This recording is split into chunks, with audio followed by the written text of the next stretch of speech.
There have been a few indie PC titles generating a bit of buzz online lately, or at least a few scares, so we thought we'd check out a couple. I'm not sure that I'd class these games as horror, but they certainly have a few frightening elements. So first up, let's take a look at Slender.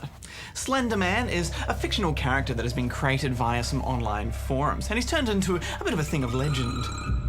The phenomenon spread quickly, and soon theories started to be generated about his abilities, his backstory, and spooky agenda. Then there was cosplay and memes, and now he has his own game. Created by Parsec Productions, the game can be downloaded simply from its website. Load it up and you'll find yourself standing alone in a forest at night with a flashlight to light your way and one simple instruction: collect all 8 pages. You have WSAD to move and shift to run, and at first I had a bit of a, well, is this it reaction? I mean, it's pretty cruisy until you find your first page.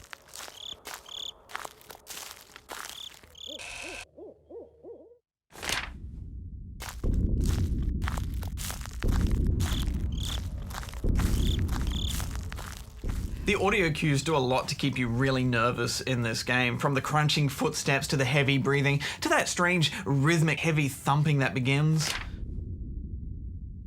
And there are parts to this forest that look the same in every direction, so it's easy to get turned around and lost. Yeah, and pages are located on specific landmarks, but you're literally relying on memory to...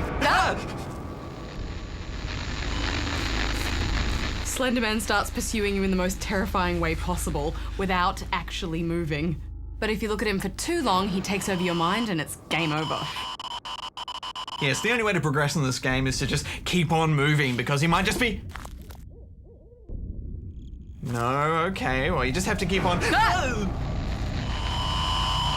He's always behind you, you just don't know where, and if he gets close enough you see those tentacles. I know the best way to survive in this game is to just keep on running and don't look behind you, but I just can't resist the urge to turn around and see if he's still there.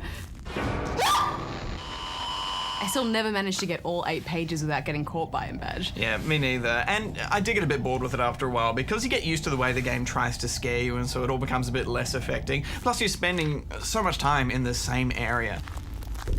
Final thoughts? I did see a video online of one guy who managed to collect all 8 pages, and the ending is disappointingly anticlimactic, but still it is genuinely scary while you're playing it, and it is free, so I definitely recommend it if you feel like being spooked. I'm giving it 5.5 out of 10.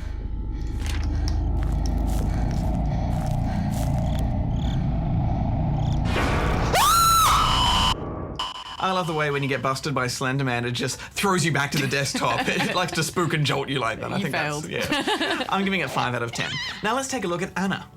Anna is a point-and-click adventure game with a mysterious story to tell, brought to us by Italian indie devs Dream Painters. You begin the game outside a house in the woods, drawn there by the memory of your beloved Anna, but that's about all you know. The first thing you need to do is turn your mouse sensitivity down, because the default is set crazy high for some reason, and then proceed to try and find your way inside the house. Straight away you get a bit of a Dear Esther vibe with this game, as it has a very similar look and feel to it, and also that wistful melody underscoring your exploration that took me back to our stroll across that island. Yes, although there is a lot more to do here, with a whole host of clues and objects for you to interact with to solve each puzzle. But it's slow, detailed, cautious work to find the answer to even the first solution.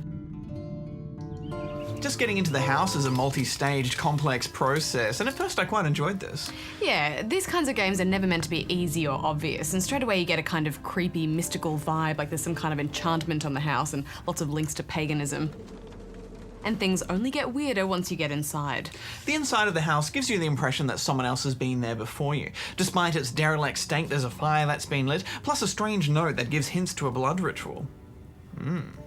It definitely creates that air of mystery that beckons you to find out more.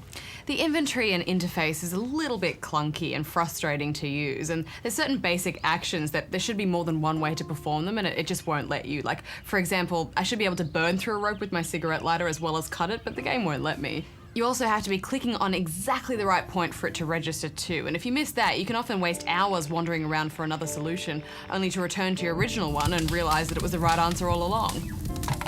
I hated this inventory system so much, Hex. I had a really bad time with it, on top of the high sensitivity, which I know you can change, but still. Just click it. Just do the thing. Just move.